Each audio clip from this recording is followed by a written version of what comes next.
Leah Wright, and I identify as a Black African American female. I now go to Maynard Jackson High School, and I'm 16 in the 11th grade. My name is Naima Dobbs. I'm 17 years old. I go to the Paideia School. I identify as Black. I'm Fofia Oforiwa. I identify as Black, and I go to Maynard Jackson, and I'm in 10th grade.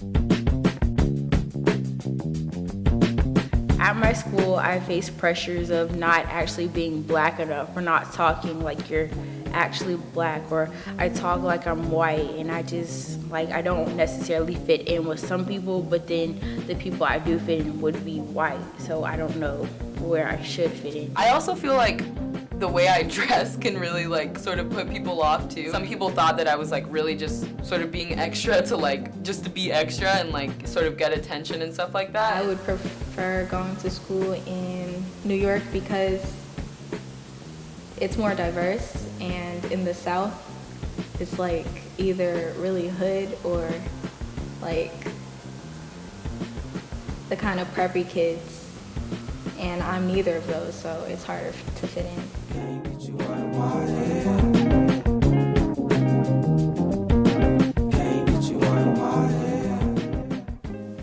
I think I don't have close friends at my current school now because we didn't really come from the same situations, and then when I tried to see where they were coming from, they didn't think that I was able to, so we didn't have that close connection that close friends should have.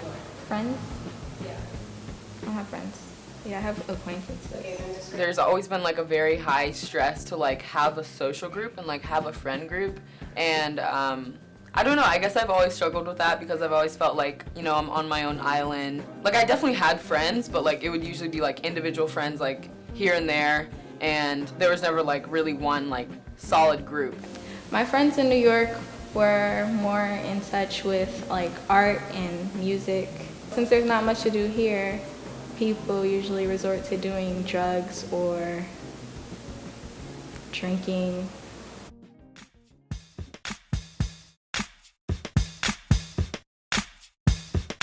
Inside the IB program, they mainly focus on the white children, and so when anybody's eligible for an award, they'll always put the white children first or give them the first opportunity. Or if there's a field trip, there was a field trip to Morehouse College, and they took 80% of white boys to Morehouse, even though it's an HBCU, which there's definitely a problem with that. The different programs they offer separate you from the rest of the school. So if you choose to do AP or IB, you won't see any general students at all throughout the day. We're on separate hallways. They keep us secluded. But the main thing I think about when how can I improve Paideia is not so much with the administration and the structure of it, but the people in it. I wish there was more diversity, and I know they make a conscious effort to do that, and I appreciate that they do, because it would be so much worse if they didn't. But yeah, there's never enough people of color here, and I just feel it's so easy to feel alone and so different from other people. My optimal school environment would be a diverse school with lots of school spirit, good sports teams, and fair teachers who are indifferent to the students and how they teach them. The optimal school environment for me would include a different range of people, different races. As far as my ideal school, honestly, I really like the way Paideia is set up as far as the openness and the ability for Paideia to self-criticize and sort of reflect on itself and see how can we get better.